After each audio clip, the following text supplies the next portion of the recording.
পরীক্ষা খাতাটা তুলে নিতেই একটা স্বস্তির নিঃশ্বাস ফেলল তাতাই। অবশেষে পরীক্ষাটা শেষ হলো তবে। বন্ধুদের সাথে দেখা হবে না আগামী ১৫ দিন। তাই বন্ধুরা সব ডাকছিল আড্ডা দিতে। কিন্তু তাতাই জানে, আড্ডা দেওয়ার সময় নেই তার। এটা সেটা বলে ওদের কাটিয়ে দিয়ে সেন্টার থেকে বেরিয়ে এলো সে। বাইরে বেশ শীত করছে। মাফলারটা মাথায় বেঁধে হাঁটা লাগালো তাতাই।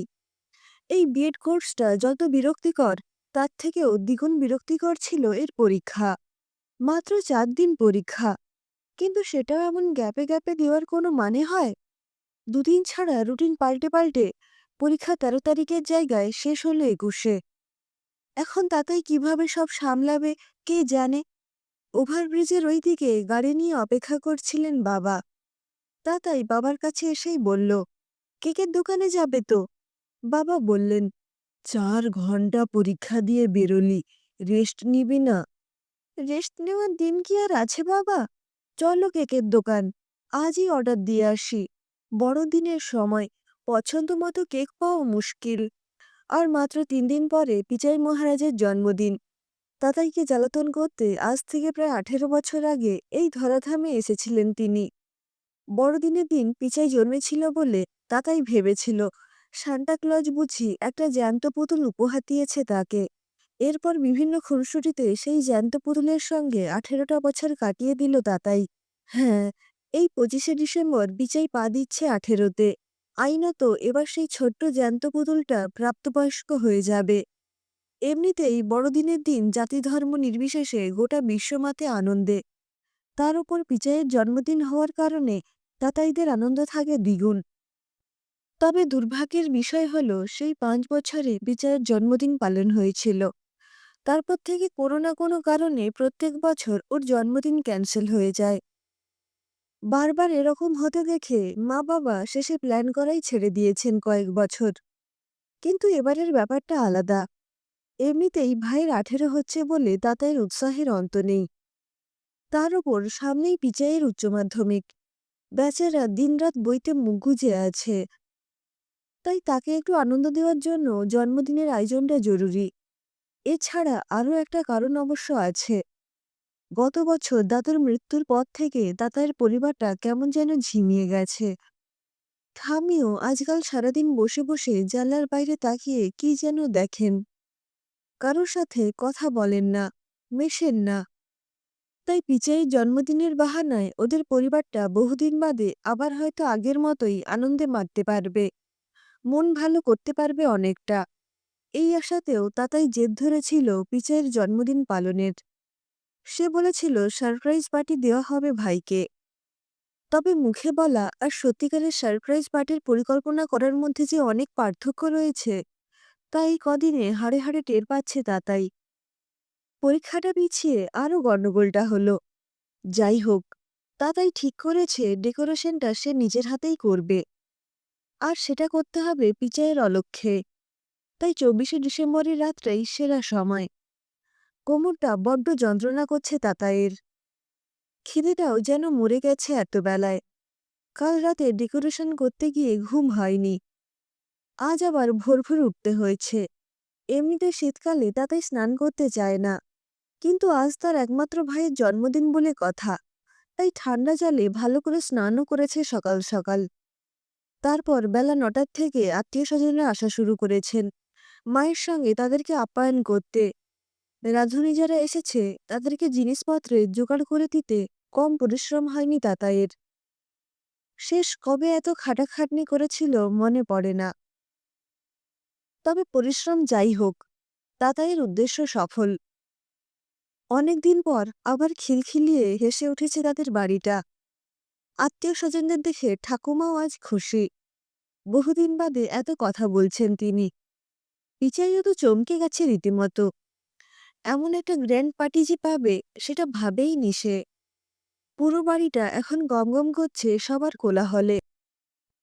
সবার আনন্দ দেখে তাতাইয়ের মনটাও আজ বেশ খুশি। মোটামুটি সব আমন্ত্রিতদের খাওয়া দাওয়া হয়ে যেতে এখন খেতে বসেছে তাতাই আর মা বাবা। অনেক বেলা হয়েছে, তার ওপর রিচ খাবার দাবার। খেতে বসেও ঠিক করে খেতে পারল না তাতাই। থালায় পড়ে নষ্ট হলো অনেক খাবার। খেতে খেতে বাবা বললেন, অনেক খাবার বেশি হবে আজ। ট্রেন অবরোধের জন্য তো অনেকেরই আসার কথা ছিল, কিন্তু আসতে পারল না। আর খেতে না পেরে উঠে পড়ল তাতাই। যেখানে সব এঁটোপাতা ফেলা হচ্ছে, গেট খুলে সেখানে এলো সে। আর সেখানে পৌঁছেই শিউরে উঠল তার শরীর। দেখল একটা শীর্ণকায় ছোট্ট বাচ্চা এই শীতেও আদুল গায়ে একধারে বসে একটা ভাঙা সান্টাক্লজ নিয়ে খেলছে। আর তার থেকে একটু দূরে তুলনামূলক বড় একটা মেয়ে একটা ময়লা ফ্রক পরে দাদাইদের বাড়ি থেকে ফেলে দেওয়া এঁটো পাতা থেকে মিষ্টি তুলে তুলে ভরছে একটা পলিব্যাগে। অনেকেই মিষ্টি নিয়েছিল পাতে, কিন্তু আর খায়নি শেষমেশ। মেয়েটা সেই মিষ্টিগুলোই কুড়োচ্ছে। দিদি, এই নতুন পুতুলটা ফেলে দিয়েছিল কেন রে? ভেঙে গেছে দেখছিস না? ওরা এটা দিয়ে বড়দিনের ঘর সাজায়। পুতুল দিয়ে? হ্যাঁ রে, এই পুতুলটার নাম শান্তা না কি যেন। ছোট বাচ্চাদের নাকি উপহার দেয় এই বুড়োটা। এই পুতুলটা উপহার দেয়? ধুর, একটা সত্যিই বুড়ো আছে। পুতুলটা তো সেই বুড়োটাকে দেখে বানানো। সত্যি? কাকে উপহার দেয় রে? জানি না, আমাদের তো কোনোদিনও দেয় না। শেষ কথাগুলো বিড়বিড় করে বলতে বলতে আবার পাতা সরিয়ে মিষ্টি তোলায় মন দিল মানু। ওগুলো তুলো না, ওগুলো তো নোংরা হয়ে গেছে। পাশ থেকে কথাটা ভেসে আসতেই ভ্রু কুঁচকে সেদিকে তাকালো মানু। দেখল একটা বড় মেয়ে দাঁড়িয়ে আছে। মেয়েটাকে মানু দেখেছে অনেকবার। এই মেয়েটা ওই সামনের বাড়িটাতে থাকে। আজ তো মনে হয় ওদের বাড়িতেই কি অনুষ্ঠান ছিল, তার জন্যই এত পাতা ফেলেছে এখানে। যা বাবা! বেশ তো এক মনে মিষ্টি খুঁজে খুঁজে পলিথিনে ভরছিল মানু। সে পাড়ায় এক বাড়িতে বাসন মেজে এক ঠোঙা মুড়ি পেয়েছে। এবার এই মিষ্টি নিয়ে সে আর ভাই খাবে ভেবেছিল। কিন্তু এই মেয়েটা এই ফেলা মিষ্টিও তুলতে দেবে না নাকি? আমি ফেলা মিষ্টি তুললে তোমার কি গো? ঝাঁঝিয়ে বলল মানু। মানু দেখল ওর রুক্ষ প্রশ্নে খানিক ঘাবড়ে গেছে মেয়েটা। সেই যবে থেকে মা মরে গেছে, মানু শিখেছে এরকম করে সবসময় জোর গলায় কথা বলতে হয়। ভালো মানুষ সেজে থাকলেই লোকে সুযোগ নেবে। মেয়েটা কিছুক্ষণ মানুর মুখের দিকে তাকিয়ে থেকে বলল, এই মিষ্টিগুলো নোংরা, তাই বলছিলাম। তোমাদের নোংরা, আমাদের কিছু হবে না। আমরা একেই খাবো। তুমি যাও দেখি বাপু। মানু দেখল ওর মুখ ঝামটা খেয়েও মেয়েটা নড়ল না সেখান থেকে। বিরক্ত হলো মানু। সে আবার মুখ তুলে বলল, কি হলোটা কি? শোনো। মা? খানিক ভয়ে ভয়েই মাকে ডাকলো দাদাই। মায়ের সেই সবে খাওয়া শেষ হয়েছে। মা মুখ না তুলেই বললেন, কি রে? মা, এদেরকে এনেছি, দুটি খেতে দেবে? মা বাবা দুজনেই মুখ তুলে তাকালেন এবার। মানু আর তার ভাই ভানুকে দেখে ভ্রুটা কুঁচকে গেল তাদের। তাতাই দেখল মা বাবা দুজনের চোখেই প্রশ্ন। তাতাই জানে না মা বাবা কিভাবে নেবেন ব্যাপারটা।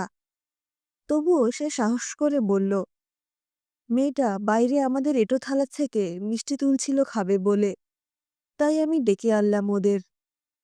মিনিট খানেক মা বাবা কেউ কোনো উত্তর দিলেন না। বুকটা ঢিপঢিপ করতে লাগলো তাতাইয়ের। একটু পরেই বাবা একগাল হেসে তাতাইয়ের পিঠ চাপড়ে বললেন, তুই এমন শুকনো মুখে ডাকলি, ভাবলাম কি না কি হয়ে গেছে বোধহয়। তা ভাইয়ের জন্য এত বড় সারপ্রাইজ পার্টি প্ল্যান করলি, আর এই ভাই বোনকে খেতে দিতে পারবি না? বাবার কথা শুনে তাতাইয়ের মুখটা আনন্দে উজ্জ্বল হয়ে উঠল।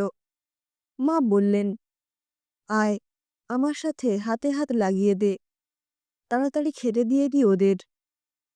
মানু ভানুকে কোলে নিয়ে একপাশে জড়ো হয়ে দাঁড়িয়েছিল। তাতাই দুটো চেয়ার দেখিয়ে বসতে বলল ওদের। মানু নড়ল না। বাবা এবার বসতে বলতে ইতস্তত করে এগিয়ে এসে চেয়ারে বসল মানু। তাতাই আর মা খাবার বেড়ে রাখলো ওদের সামনে। খাবারগুলো পাওয়া মাত্রই ভানু গোগ্রাসে খাওয়া শুরু করল। দেখেই বোঝা গেল বড্ড খিদে পেয়ে গিয়েছিল তার। এদিকে তাতাই দেখল মানুর হাতটা কাঁপছে। তার চোখ থেকে একটা সরু জলের ধারা নেমে পড়ছে গাল বেয়ে। কি হলো তোমার? অবাক হয়ে জিজ্ঞেস করল তাতাই। মানু চট করে হাতে চেটো দিয়ে চোখের জলটা মুছে বলল, কিছু না। তাহলে খাও। হুম। খাওয়া শুরু করল মানু। রান্না অনেকক্ষণ হয়েছে। শীতকাল বলে খাবারগুলো ঠান্ডাও হয়ে গেছে। তাতাই বিস্ময় ভরা দৃষ্টিতে দেখল এই ঠান্ডা হয়ে যাওয়া খাবারগুলো কি তৃপ্তি করে খাচ্ছে ভাই বোন। তাতাইয়ের মনে পড়ে গেল খানিক আগেই সে থালায় কত খাবার নষ্ট করেছে। এছাড়া তাদের অতিথিরাও প্রত্যেকেই ফেলে নষ্ট করে খাবার খেয়েছে। একটা দীর্ঘশ্বাস ফেলল তাতাই। এটাই আমাদের সমাজ। কেউ ইচ্ছে করে খাবার নষ্ট করে, আবার কেউ প্রয়োজনেও খাবার পায় না। বুকের ভেতর একটা অদ্ভুত কষ্ট মিশ্রিত ভালো লাগা অনুভূত হচ্ছে তাতাইয়ের। একদিকে এদের অবস্থার কথা ভেবে কষ্ট হচ্ছে, আর অন্যদিকে ওদের তৃপ্তিভরা মুখটার দিকে তাকালে মনটা ভালো লাগায় ভরে যাচ্ছে। আজকে এই বড়দিন, তার উপর ভাইয়ের জন্মদিনে তাতাই আর দুজন ভাই বোনের মুখে হাসি ফোটাতে পেরেছে। এই ভেবেই অনেকটা অন্যরকম শান্তি হচ্ছে মনে, যা এতক্ষণ এত আড়ম্বর আয়োজনেও হয়নি। আনন্দ হয়েছিল, উদ্দীপনা ছিল, কিন্তু এমন মানসিক পরিতৃপ্তি কি পেয়েছিল? মা বাবা, কি রে? আর ১ সপ্তাহ বাদেই নতুন বছর আসতে চলেছে। হ্যাঁ তো, এই নতুন বছরে আমি একটা সংকল্প নিতে চাই, আর তার জন্য তোমাদের অনুমতি নিতে চাই। তোর সংকল্পের জন্য আমাদের অনুমতি? কি এমন সংকল্প শুনি? আমি চাই এর পরের বছর থেকে আমার আর পিচাইয়ের জন্মদিনে কোনো আড়ম্বর না করে মানু আর ভানুর মতো যেসব বাচ্চারা রোজ ভালো খেতে পায় না, তাদের জন্য ভালো খাবার আয়োজন করব। পার্টি হবে, কিন্তু ওদের নিয়ে। আমাদের তো সেই ক্ষমতা নেই যে রোজ ওদের মুখে খাবার তুলে দিতে পারবো। তাই বছরে যদি ২ দিন অন্তত। তাতাইয়ের কথা শেষ হওয়ার আগেই ওকে বুকে জড়িয়ে ধরলেন বাবা। তারপর কানে ফিসফিস করে বললেন, আজ আমার ভীষণ গর্ব হচ্ছে তোর বাবা হিসেবে। তোর এই বিশেষ সংকল্পে অবশ্যই আমরা তোর সঙ্গে আছি। মাও পাশ থেকে বলে উঠলেন, তবে তাই হোক। আমার ছেলে মেয়ের জন্মদিনে তাদের মঙ্গল কামনায় পুজো হোক, তবে তা মানুষের পুজো।